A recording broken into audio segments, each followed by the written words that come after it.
बिस्मिल्लाहिर्रहमानिर्रहीम। अस्सलाम वालेकुम वरहमतुल्लाहि वबरकातुहू।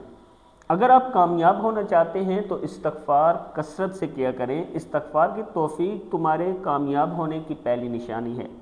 रसूल अकरम सल्लल्लाहु अलैहि वआलिहि वसल्लम भी दिन में 70 से 100 मरतबा इस्तगफार किया करते थे।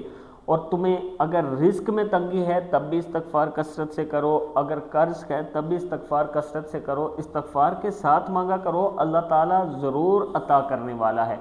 इस्तगफार की दुआ है बिस्मिल्लाहिर्रहमानिर्रहीम, अस्तगफिरुल्लाह रब्बी मिन कुल्लि ज़ंबिन व अतूबु इलैह। या अल्लाह हमारी तमाम ख़ताओं को माफ़ फरमा दे। ये छोटी सी दुआ है, इसको कसरत के साथ किया करें और याद दहानी के साथ किया करें। इंशाअल्लाह आपकी परेशानियां दूर हो जाएंगी। अल्लाह ताला से दुआ है कि अल्लाह ताला हम सबको इस्तगफार की तौफीक अता फरमाए। वीडियो को आपने आगे सदका जारिया समझकर ज़रूर शेयर करना है। अस्सलामु अलैकुम वरहमतुल्लाहि वबरकातुहू।